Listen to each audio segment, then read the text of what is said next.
Hello, everyone, and welcome back to the Restore Lab. This is a functional medicine, functional nutrition podcast where we talk about all things, health being multidimensional and functional medicine principles and kind of delve into the science on specific topics. So today I have a very special guest who also coincidentally happens to be named Sarah.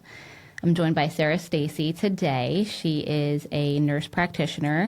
And I know her from Saratoga Hospital, working at Saratoga Hospital. You also work at Saratoga Spine, and you're working in orthopedics and spine and all things ortho. And then she's also a local business owner, and she has her own business. She's the owner of Wellness Solutions, and she's working in weight maintenance and aesthetics and beyond. It sounds like there's a future in hormone therapy and things like that, which these are all big ticket items these days. So thank you for being here. Thank you for having me. Out of your busy schedule. We are talking about a really interesting and current topic, and that is about GLP1 agonists. What is that? That are the Ozempics, the Wegovys, the Monjaros, Zepbounds. And then some. So we're going to kind of break these down into, they're here, probably here to stay for a while, right? I hope so, as long as they're safe. So far, we think they're safe. I tell everyone taking any medication that they're a guinea pig. We might have more data, but really, we are making it up as we go along, looking backwards for clarity, and we do trials to make sure it's safe. Yeah, the more people that do something, the more information you gather, and then you iterate and go from there. But this is definitely a newish, a new age thing, and it's a hot topic button right now. Newish tool that has provided a lot of press and a lot of success and a lot of business for pharmaceutical companies, and then a lot of business for wellness centers like myself. Yeah. And I feel like also with anything that's like a hot button topic, you get the two ends of the spectrum, and you get the people that are barking at each other from either side. And for me, the answer is always somewhere in the middle, right? Yeah. Like we're both a little bit we're both dipping toes into conventional medicine and also externally. Like I'm in the functional medicine world, you've got your own wellness business. And I feel like I'm getting asked a lot about these. And I did learn about them in my training from the glucose perspective as like an area of interest. And there's also ways that food can do this too, because this is mimicking a natural food hormone too. So like I always say, like there's other ways to come at this gradually. How can we use food as like a food way to mimic or to stimulate our body's own natural GLP-1 production as well? And I also do think that this is a tool to be used. And so I do have some concerns about how it's being used, I think, from a broad scale, and I think we'll get into that. But I do think, like, generally it is a tool that people are seeing big changes with. If you want to give me any more background about what you do first in your own business, and then we can kind of delve right into mechanistically kind of what they do in the body. So right now, people find me, and it's generally they just haven't been able to get rid of these extra pounds. I tend to treat the 40 and over population. Some of them have known me before because I do facial rejuvenation. You have great skin. Thanks. Beautiful skin. I blame it all on my mom and then some other things. But so usually I have similar conversations where I say, people don't get into the chair in front of me because weight loss has been easy. Usually I'm dealing with people who have tried to diet their whole life. The GLP1s becomes a medication that, besides remembering to take it once a week, it doesn't put your dieting on autopilot, but it makes it, for most people, a constant, I don't have to fight with my intake success story. Every 4 weeks, I usually meet with people you have to titrate these medicines, but most of my patients finally have lasting success. And once I see patients with lasting success, then we build good habits, food habits, and exercise habits after we've taken the scary thing of, I just can't lose weight, I'm out of control. So it's a huge confidence builder. I've been doing this as a provider probably 2.5 years, I've been growing with how to use the medicine too, because it's new. I've seen all sorts of interesting other tangents that science is starting to explore, from shopping addictions being turned down. I've heard that. Definite alcohol use. I have some patients who are only seeing me to use their GLP-1 to curb their alcohol addiction. Because if you think about it, food, if you're overeating, food is a coping mechanism gone awry, right? It is soothing. So is drinking, so is shopping, all these kind of impulsive behaviors that we're like, if I can just put something in the pie hole, I'm going to feel better.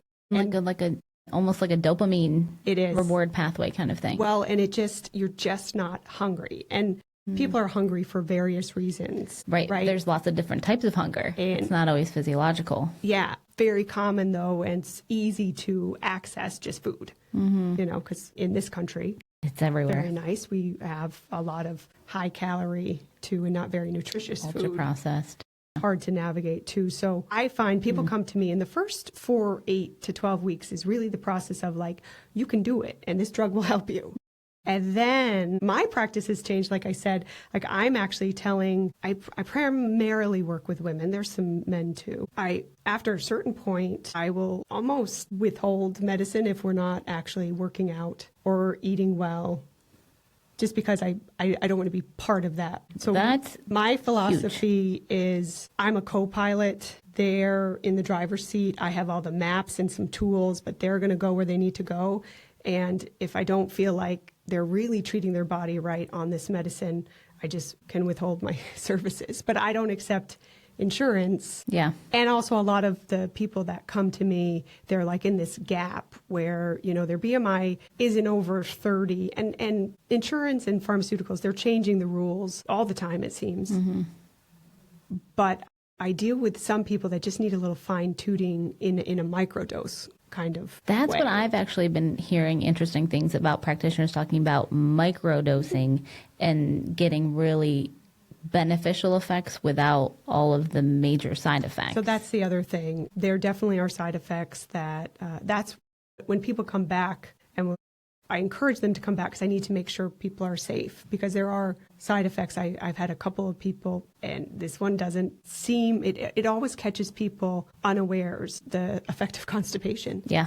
I've had 2 patients get so far along they had to go to the emergency room because they just didn't realize how full they were. And it's so uncomfortable. And pooping is so incredibly important from a detox perspective, from not feeling logy, from that's waste sitting there that you want to come out, right? Just that is a very important every thing. 4 weeks I spend a lot of time on, are we actually processing and eliminating our food? But I want to stop there because I appreciate that about you, and I think that sets you apart from a lot of practitioners. I also know you personally from working with you at Saratoga Hospital, and you are different than the general practitioner. You go above and beyond. You truly understand, you truly care, you have a great way with people. And so I think you're doing your due diligence to talk about those other things, and that's going to give those patients and clients more success. Having the yes and conversation, I think that's where it lies, of yes, let's use this and let's do these things. And I'm also here as a supporter, and how can I help you, and let's talk about it. I think one of the issues is that a lot of people are going on not the microdose but the regular dosing, and they're just not getting educated by their doctor so much about what are the potential side effects, and hey, maybe we don't want to just drop as much weight as quickly as possible, and what is the long-term gain here, and do we try to get off of it, do we stay on? There's a lot of these questions. So I think you talking about, hey, let's move, let's also work on our eating habits while you're feeling well enough to do it. I think that's where the sweet spot is. Do you agree? Yeah. So I've watched people now for about 2.5 years on different weight maintenance journeys. And even my perspective has changed. I find myself saying things like, I don't want you to be skinny, I need you to be svelte. Right? Svelte. I need like that. Want We you want to be show me where strong. the beach is. I want muscle. We want lean body mass. As a 47-year-old female who is, probably about to have a big old boom in my estrogen, I am really concerned about Now's the muscles time. and bones and, We all should be, though. It is all about the lean body mass. well, and I have, a patient over 75 where I was like, you are not going to get medicine from me unless you have a trainer and you're going to the gym because you can't afford to lose any of your muscle. Because Like if you sarcopenia lose, is...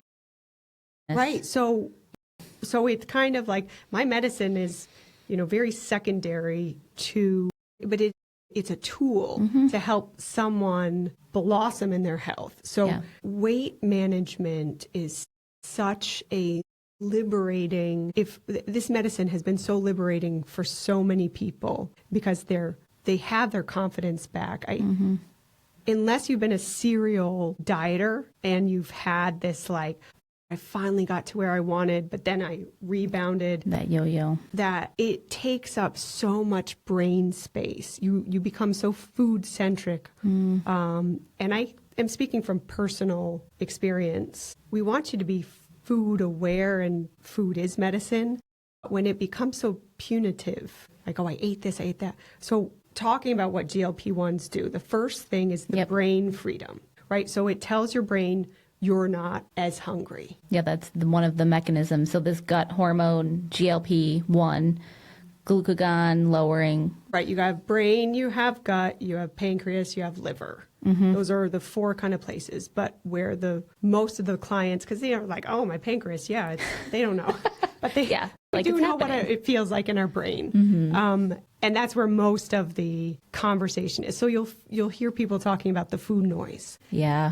I also talk about the inner critic, because once the food noise stops, that inner critic that was like, you shouldn't have eaten that. I can't believe you had all that ice cream and did it. Like she or he or they just stop because it's quiet. And It's to like not dialed have down. a critic that's slowly chinking you down, to have that quiet also creates all this new brain space for creative stress coping strategies. Because stress Really isn't good going to go point. away. No. But like once you're not going to eat your stress, like you will go take a walk. Yeah. Because you're just like food isn't going to fill it up. So you will do activity. So it's this weird, so the thing that I love first is people get liberated from food noise and self-criticism. And that's where when people come back to my clinic after 4 weeks or 8 weeks and they're like, oh, it's working. I'm like, your brain feels better, doesn't it? So it turns down the food noise. It turns down your appetite. And that's where it gets tricky. And that's where I feel like people really need to be a little micromanaged in the beginning,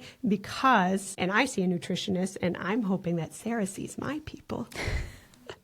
Working on it. Because once food noise is gone and you're doing the right thing, you get to increase the quality of your life. Yeah. Through food being medicine.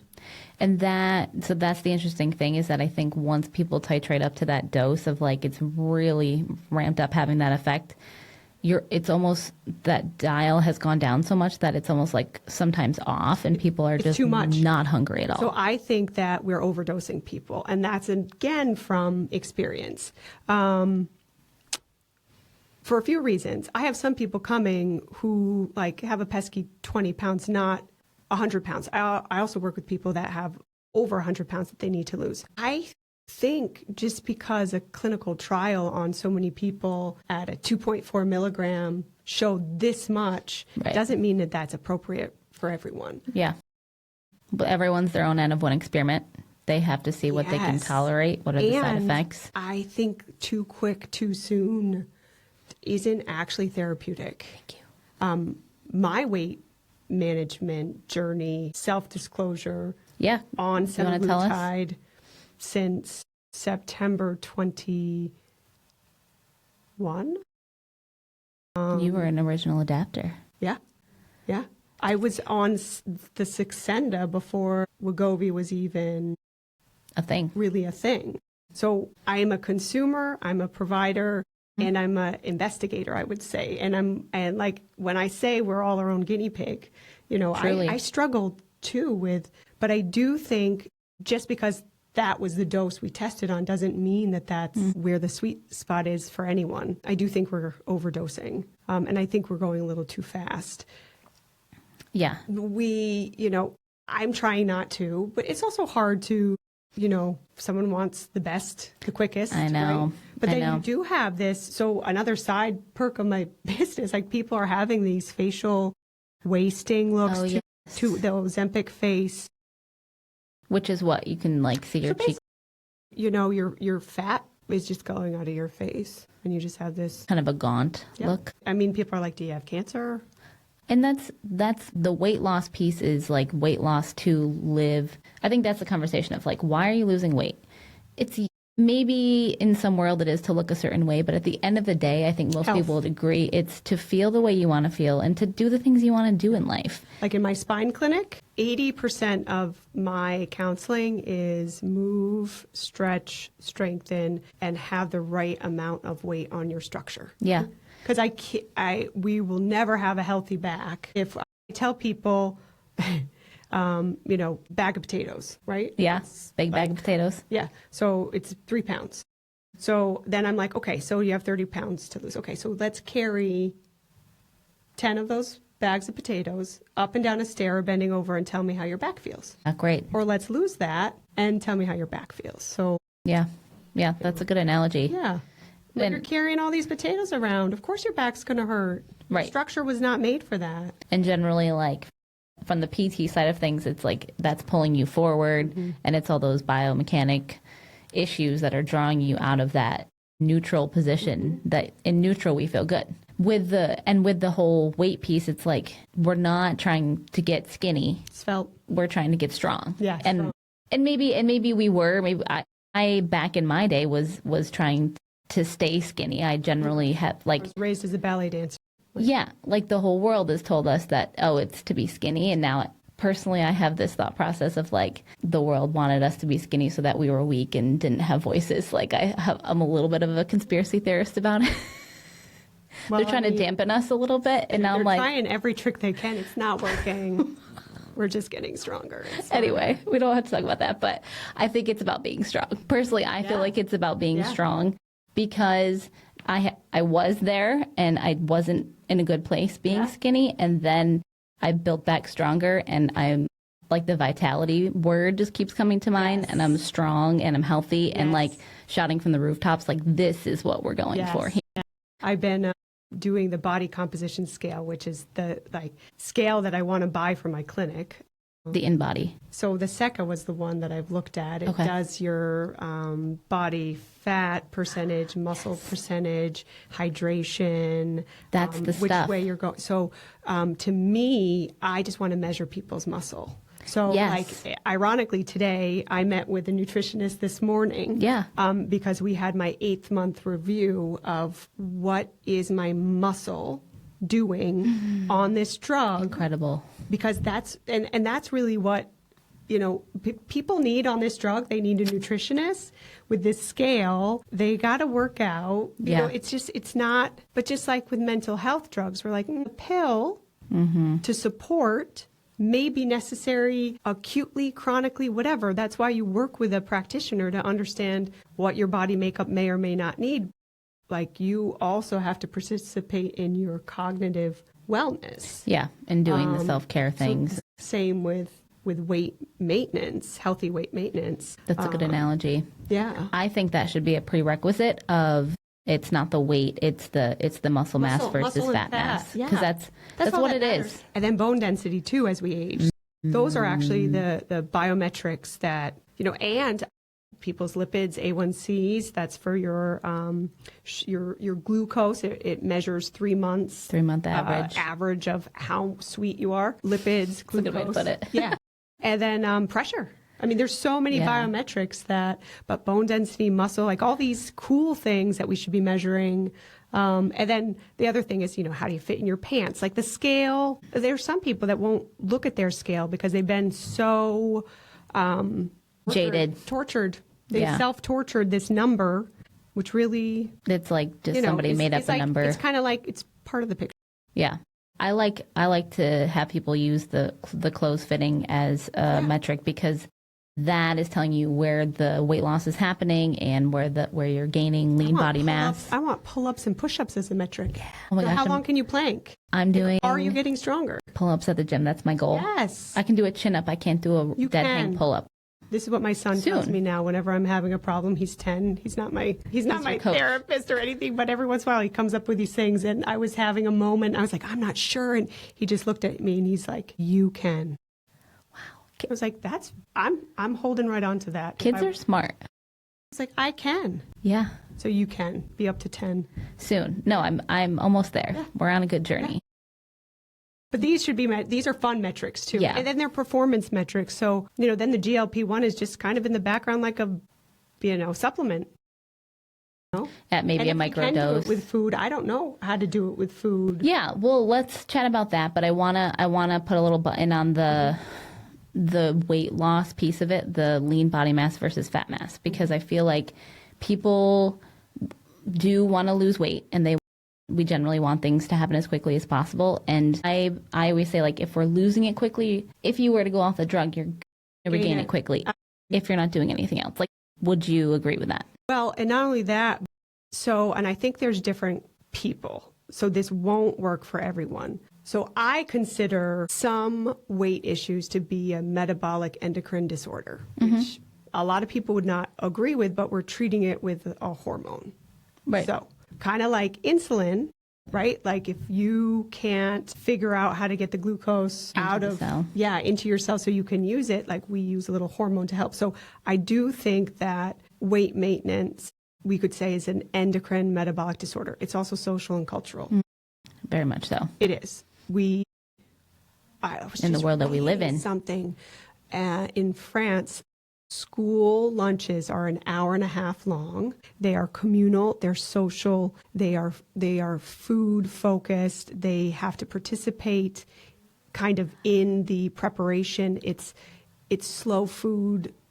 And there's what a are they social eating around it's slow food as in like real food. And it's around the table and it's social and it's not rushed and it's not like perfunctory, like I'm eating in my car because I have so many things to do. It's actually that's mindful. Eat different. When I lived in Spain and I would eat on a bench because I was like, this pastry is so good. Yeah. People would look at me like, you're an animal. Why are you eating on a bench? Because they don't just eat and go. Like you would go and have coffee someplace and eat and it's a treat. So sit down and enjoy your treat. Don't like scarf it on the bench where I'm used to everything convenient, just a different go mindset. So we can learn so much from other cultures. I love the blue zones. I love pretty much every other culture. Like the real thing there I find is social. It is. And that's like in functional medicine, one of the 5 nodes of what health is. You have community and relationships. Social. Yeah. Because loneliness is an epidemic, right? But also the lifestyle piece of like, everyone else is doing it, or you only have a half hour for lunch, but you also have notes to do. And so you don't want to be doing it, but you're stuck shoveling your lunch while at you're your desk. Other things. We don't even make room for healthy consumption. No. So it comes from like, I do think we're basically set up this like soup of good luck. Here's all these horrible foods for you staring at you, and like you have your phone screen and the dopamine, and then you're up, you're down, and like everyone's just doing the best that they can, but we're not setting anyone up for success. No, we have a root approach issue. Boom. Exactly. And that's what I think we're trying to like unwind just a little bit with like some education. And to me, I'm like, I just get mad enough about it where I'm like, I'm just not going to give in to that, because these chip factories are literally engineering a chip to make me eat 1 billion of these. Yeah, I remember reading or listening to, I was fed up with like the sugar industry and the sweet point, and how they just kind of calculated like where we can get hit. It was a documentary on Netflix. Yeah. Just like how smart industry is in getting us addicted to sugar, and how dangerous it is, and how passively you become a consumer. It's like consumer beware, but they rigged it. Right. They're doing it's hard. There's something like playing against you in every other way. Yeah. It's a challenge. It's a challenge, I think, especially in the United States. I think we have certain medical conditions. We are just much more highly medicated, much more obese, much less happy in a somewhat food abundant environment. Undernourished, overweight and undernourished, basically. Yes. And like that is us as a whole, right? Like we have food available to us, but it's not nutrient dense. Yeah. And it's the whole system, right? And so every other month I'm like, I would love to move elsewhere. Spain or Portugal? Portugal, I've been hearing about a lot of the visa. tinned fish, and I'm a big tinned fish person.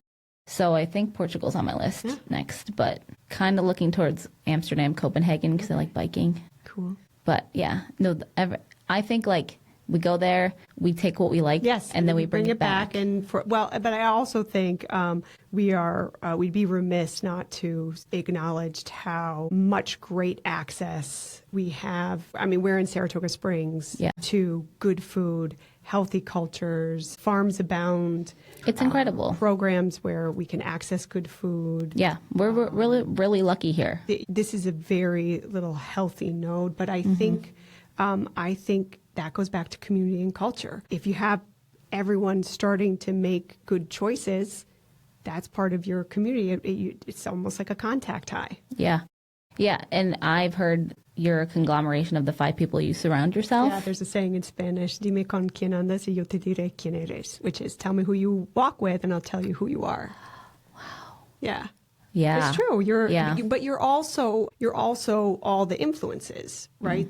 And how does your brain kind of work through all that? Yeah, this is like what we're getting at here is that it's so multimodal.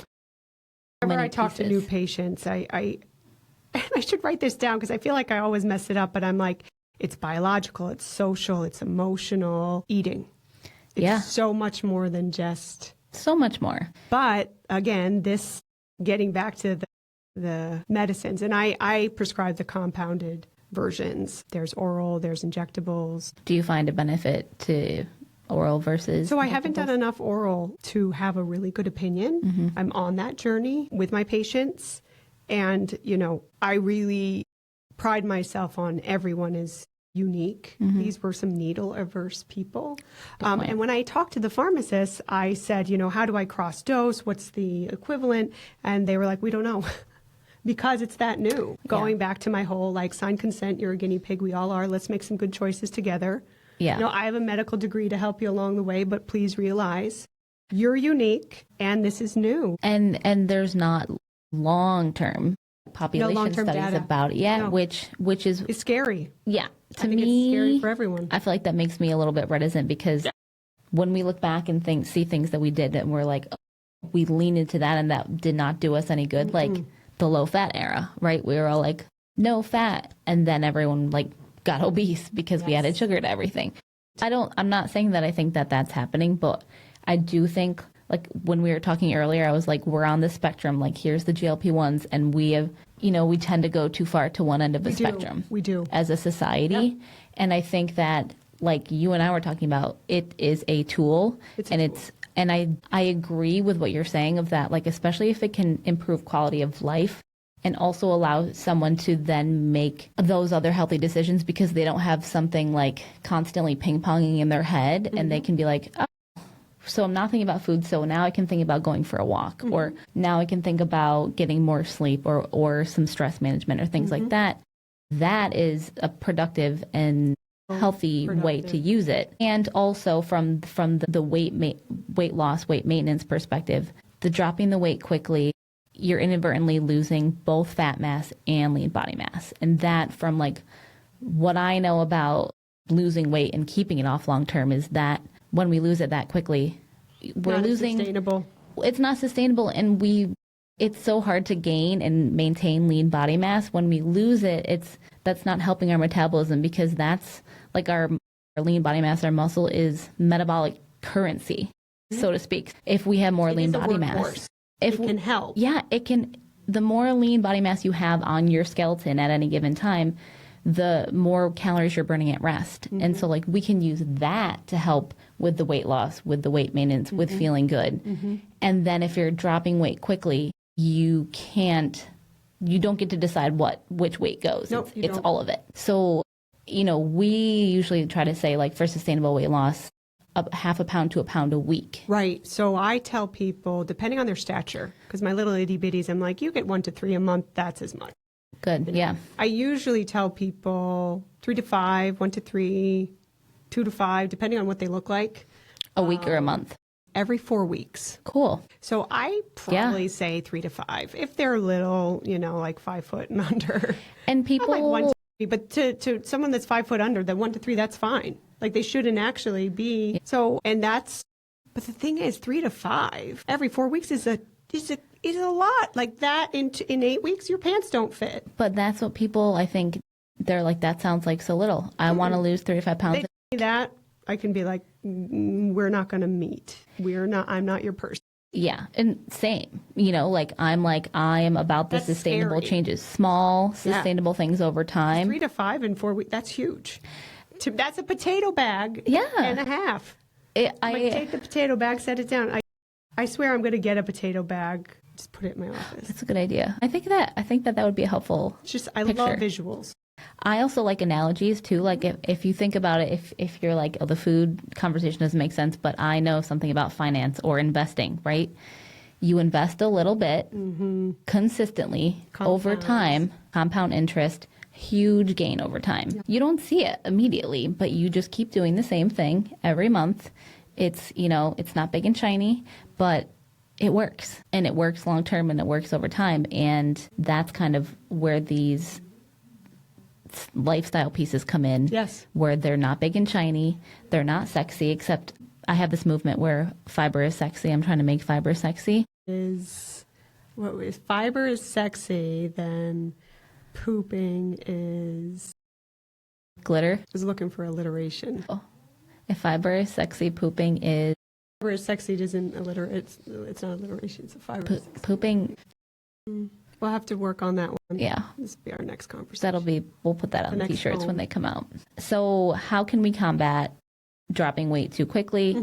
Part of it is, what we are eating. So the other piece of this is like food noise gets turned off. I know people who are just not hungry and just not eating at all, and they almost can't bring themselves to eat. They're over medicated. And I think my concerns with that are the micronutrient deficiencies from just not getting enough nutrients. And then you're also seeing some of these side effects of the hair is falling out and the fatigue. And that's like thyroid. Some of that is why hormone replacement therapy also needs to be addressed, because fatigue and hair loss. Thyroid. Yeah, like what's causing that? Yeah. Well, and also a drop in estrogen and facial atrophy. Well, and the perimenopausal and postmenopausal group, I think, is a huge group that might benefit from these microdosing. All of it. Because that's the more insulin resistant group, right? And the stubborn fat gain. And so many people will come and say, since I have hit menopause, I have 20 pounds I can't lose. Yeah. And so they're your microdosers. Yeah. And they're also the people who are starting to experience more inflammation in their body. And they're also the group that doesn't really want to drink alcohol anymore because they feel sick. And this medicine miraculously is supporting those too. Yep. It's kind of like, the side effects we never knew were going to happen in a medicine, which is how a lot of medicines get patented for something. They're like, oh my gosh, we were looking for that, right? Because this was a medicine for diabetes. Right. But then we found out that this happened. And now we also are seeing, I am the drop in addictions, treating substance use disorder with microdosing of a GLP1 because food noise is consumption noise, I'm not satisfied noise. It's a mental health treatment. But what does that tell us? Mind, body, mind. It's all the same. Like it's all one and the same. We can't treat them as different things. I think like that is the sign. And that's fascinating. Yeah, I came up with something a while ago. And I think now I want to add physical therapy. It was everyone needs a physical therapist. Thank you. And a psychiatrist. Yeah. Just to tap in annually to say, what's your exercise regimen? How's it working? How do you look? How do you feel? Can you do a pull-up? What's your grip strength? Grip strength is a huge sign of longevity. I know. So like that's the first box we're going to check, like physical therapy, annual visit. And then a psychologist, psychiatrist, nurse practitioner, like how's your mood, your mental health? And then after you pass those, you get to go anywhere else you need as a specialist. But like, why are we not checking in there? That would be so cool to have this annual health screen to do, and to do the lean body mass and the DEXA and all those things to catch things before they happen. I mean, that would be a really cool preventative health annual screen that actually in Saratoga, I feel like the population here would just really delve into that. So we'll think about that. We covered that GLPs, how they work in your brain. Yep. Right, turn down the food noise, suppress appetite. It just basically tells you you're not as hungry. I tell people they're about a third as hungry, which is where that I'm not eating enough can come in. Yeah. Because, you have overeaters, but then you have like, I took 2 bites of chicken. And I always say, like, if you skip one meal because you're dealing with the side effects in the beginning, that's okay. If you skip 5 meals, we have a problem. And somewhere in between there, we need to figure out where you are and, readjust your consumption habits in a slow, healthy way, which is the other reason why slow titration and slow weight loss is smart. Yeah. Healthy. Well, and continually going back to check how is this affecting you? How are you feeling? I do feel like when people are like, oh, I know I'm losing weight, and so it doesn't matter what I eat because I'm still going to be losing weight. I think that's something we need to get over because, I'm just going to eat a couple fries and I'm good. Like this little, like, picking like a mouse treats. at things. Those are treats. Like you have to figure out what is, a balanced. Yeah, I do kind of, I give a lot of advice and I try to make things easy to break down for our brains. So I don't like measure an 80-20 rule, but I like the 80-20 rule. Say 80% of the time, please choose good fuel for your body. And 20% of the time, we're like alive now as sentient beings that have this great world we get to live in. So have a treat. And enjoy it. Yeah, but watch yourself. And also just actually really sit and mindfully enjoy it. It's never ever about 100% having the perfect diet. I do not have the perfect diet. 100% and always and nevers are very dangerous thinking. Yeah, it's never all or nothing. I think if somebody's on a GLP-1 and they're like, okay, so what am I supposed to eat? I think the main things that I tell people that I know on them are obviously protein. We're telling everyone to eat protein, but protein is going to help you keep your lean body mass on your body. So that is protective. So protein, fiber, especially because of like some people are having that impact of the constipation. Fiber is going to help keep things moving along in the digestive tract. Also helps, if somebody's not on it, ironically, protein and fiber both help with satiety, help people feel full. So those are actually food-based sources that can help stimulate your own body's production of GLP-1 in the body. So if someone's not on it, those are also things that we would recommend. And also, those are helpful for anyone. They should be included regardless. In anyone, whether you're on one or you're not. And then I'm also like, okay, so if you're not eating as many calories, then let's work on the real nutrient-dense foods and let's just focus on the color. So I'm like, fiber, protein, and color. So if we're getting those phytonutrients in those plant foods, it's our fruits, vegetables, nuts, seeds, herbs, spices, like all those colorful foods, those richly pigmented foods, those are going to have the phytonutrients that have those micronutrients in them too. We have our vitamins, our minerals, and you're getting those in, and those might not potentially fill you up quite as much. So I think let's prioritize those. Eat rainbow on your plate. It looks pretty. It is fueling you from a cellular level, right? We have all our energy pathways, our detox pathways, our hormone production, our neurotransmitters. Those are all supporting that. Yeah, they're all dependent on those vitamins and minerals as coenzymes and cofactors to run those reactions. And if we're not eating those things, that's why we're feeling sluggish. That's why we're feeling fatigued. And it's kind of no wonder, like, again, whether you're on a GLP-1 agonist or not, that's just the case. So I think it's just extra important to really be hammering home on those if you're not eating as much or as many calories, because you want to make those calories work for you. And it's like, if the food noise is turned down, is there an opportunity for you to make different choices? Because you're not like just coming home and consuming because you have this gnawing.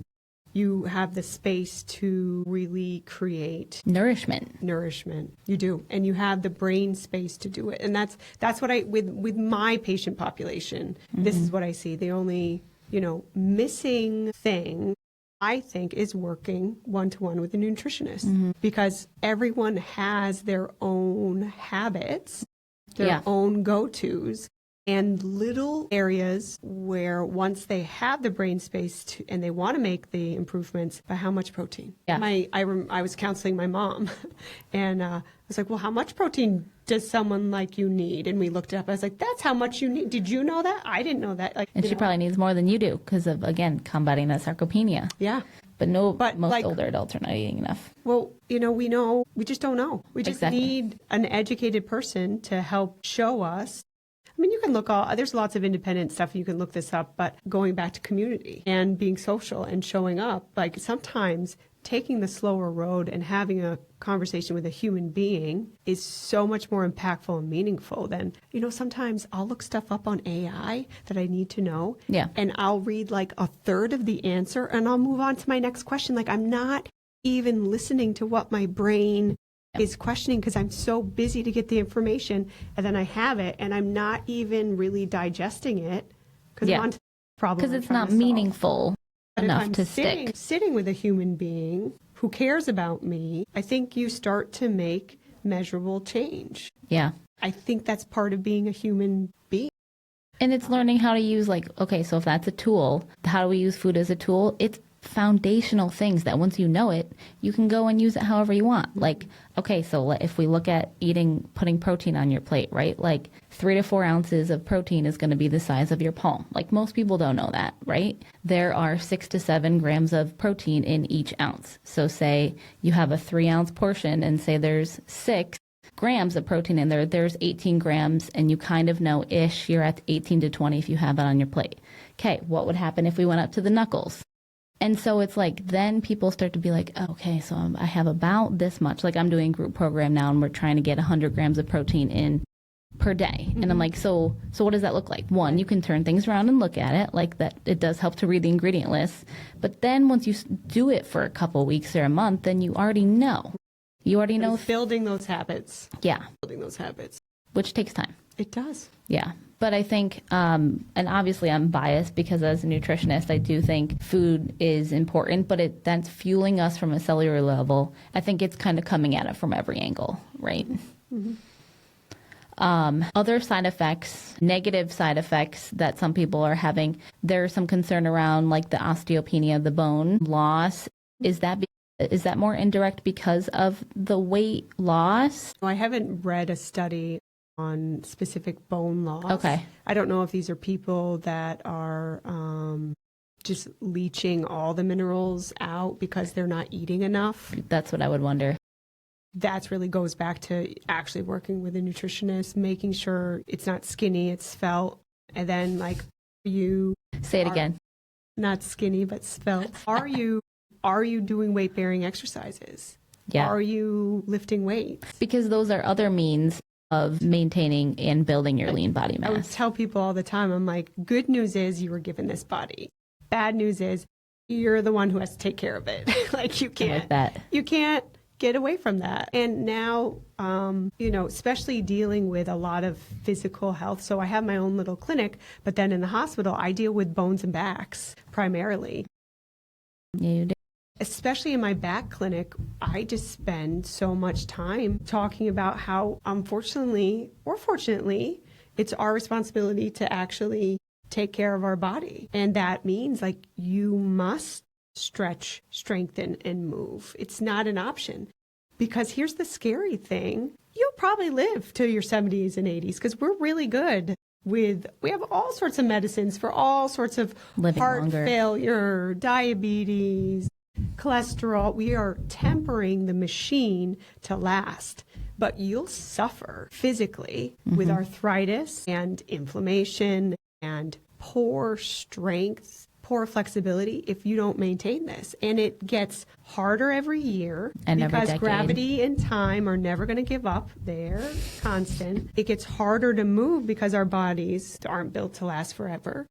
And more important to move. So you're like on this treadmill of like, it's going to get harder to move. Like I'm at that point where I like don't actually take it for granted anymore. Because 20s and 30s, you're totally like, it's fine. Nothing hurts. So the food fuel is important, but like the movement and strength. So the weight almost becomes like when I'm following up with people after they're on program, all we're talking about is food, strength, and stretch and exercise because that's your job. Incredible. That's your one job. That's the one thing no one you get to do.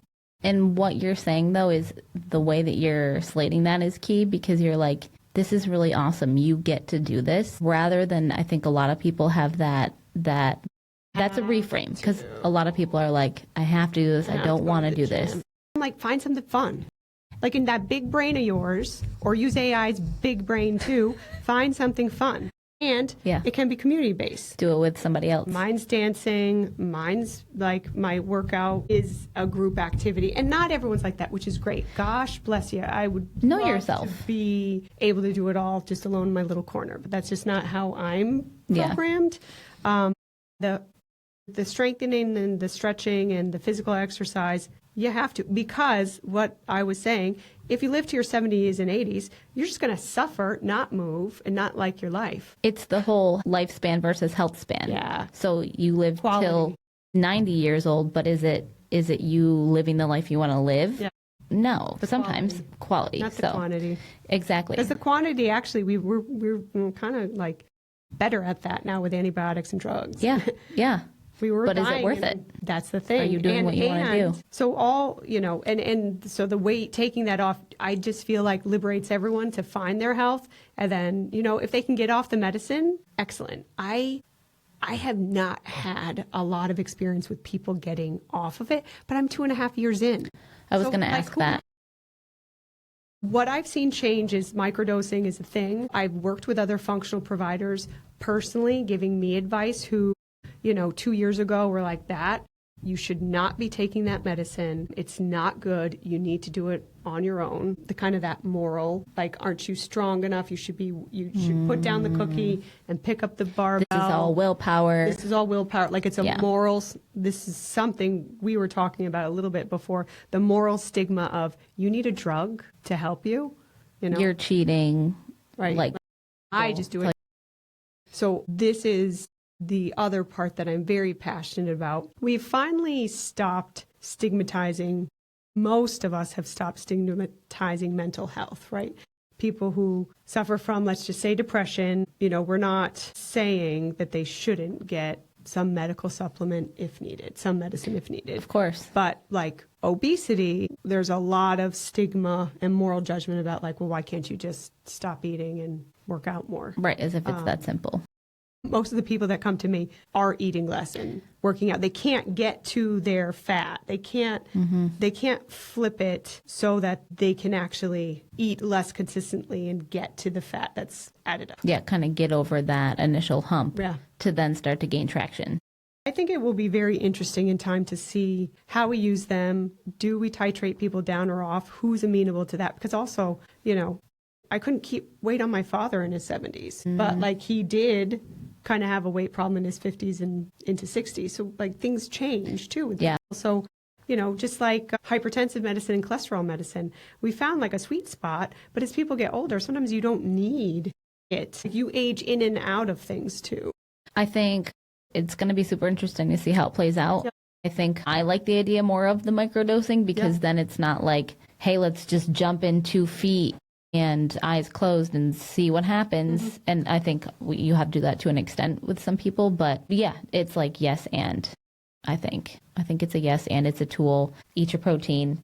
Do your weight-bearing exercise.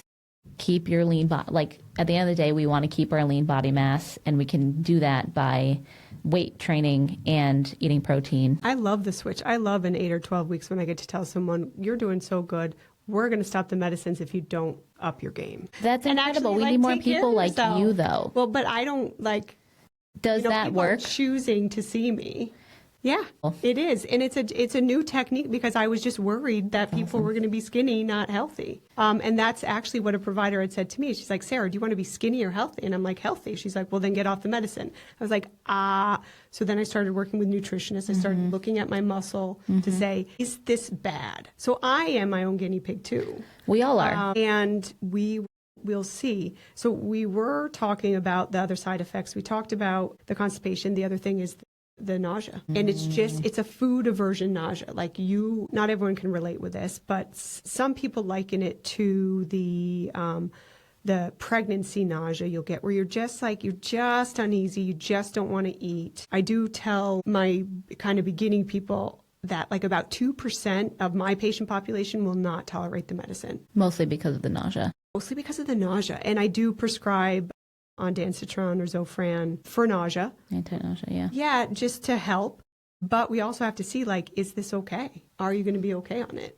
So this is like a general ick, as everyone's calling it, just to everything. Yeah, you just are food adverse. It's low key nausea. It usually subsides. I think some of that ick takes off the pounds in the beginning because you just aren't eating as much until you figure out. And I think it's totally related to the slower digestion. So the other thing that this medicine does is it slows down your motility, your digestion speed, if you will. The gastric emptying. Yeah. So that makes people nauseous. Just like if narcotics, that's like makes people nauseous because it slows that down. It's the same kind of nausea. Usually, maybe 20% of my patients I'll prescribe Zofran. And I do a lot of pre-counseling to try to help people's journey not be. You're awesome. Because there's a ton of programs, and I've looked at them. I'm like, why can't I be a hims or hers online and make this big and beautiful, but do it the way I want? And maybe I can. You Stay can. tuned. My son said I can, but like I don't know if people get the same hand holding, and maybe I just like holding hands. I mean, I was a nurse before. I was a nurse practitioner. I think it's always helpful to have somebody like I'm on your trying to side. figure out how to stop being so micro controlling and maybe put it down more like in a brochure or like a workbook or something that people can refer to so they have my brain, but it's written down so they don't have to always come back. But yeah, but it's going to affect everybody a little bit differently.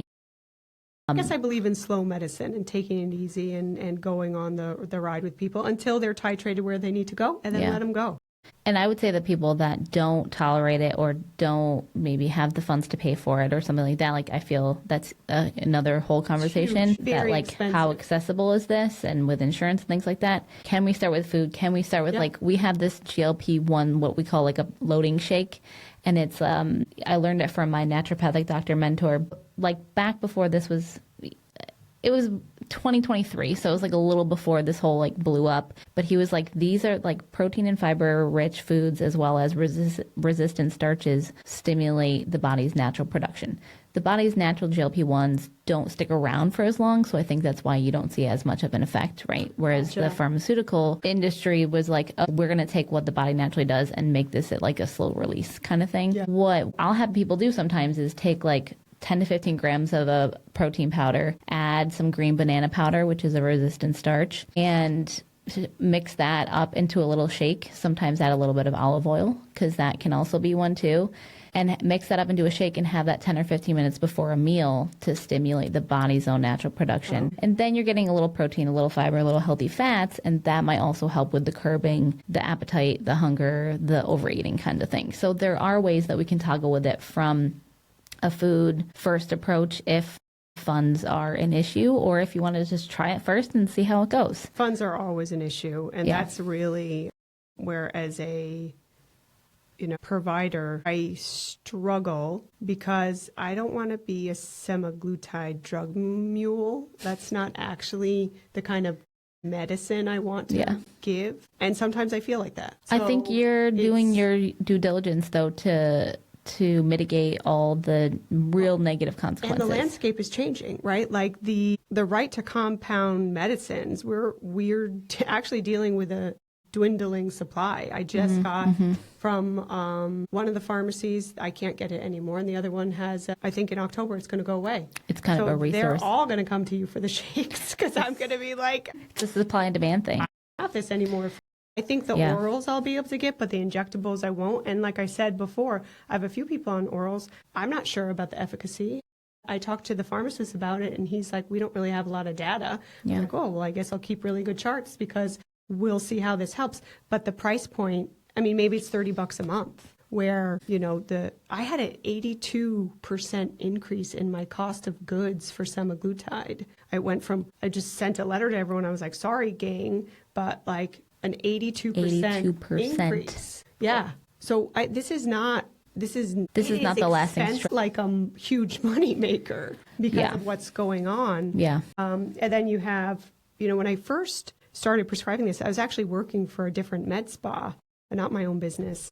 And patient after patient would come in to a med spa, like an older 50-year-old gentleman with a high A1C, just coming to me because insurance, it was going to be $1,100 a month. Right. And now I had the Wegovy rep come to me, and she was like, I have a coupon. The coupon was $599. I'm like, that's not a coupon. A coupon is $250 off $599 for the next 6 months. But I'm like, $599, and she handed it to me like, it's a coupon. She came to the spine clinic because I was like, if I can get people on this, and I know that the landscape is changing with where we can get our drugs. I was like, that's great. And I'm like, but $599 a month is a nice car payment. Yeah.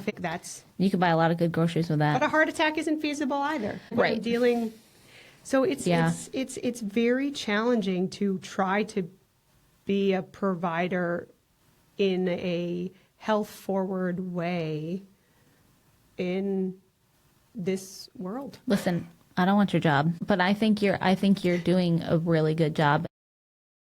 You gotta like ebb and flow. You gotta ebb or bob and weave with what's going on. Can you please tell us where to find you? Yeah. So the business is called Wellness Solutions. Sarah Stacey. You can search that. Website. It's Wellness Solutions, Sarah Stacey. Perfect. Maybe it's like Wellness Solutions. Sarah Stacey, wellnesssolutions.com. We'll Google it. I'm so bad at this. Google. I know I have an Instagram. Every once in a while I post something and I'm like, was that a post or a story? I don't even know what the difference is. Just every once in a while, I'm like, oh, a patient needs this information. So I'll post something. Perfect. And then I think it's tied to a Facebook. Incredible. I'm really good so with we'll Google my patients. you. I am not so talented that's always with the marketing. Listen, when I started my own business, I was like, I'm a practitioner. Yeah. What is the marketing side? Like, because most businesses have people for those things. Yeah. And when you're an entrepreneur, a person for that, and she helped get that website. And then I think I need to meet with her a little more. Yeah. We'll see. Well, thank you so much for being here. And thanks for having me. Thank you, everyone. Yeah, we did. Thank you. I was just like, oh my gosh, I got to stop. So thank you. Okay, next. Thank you.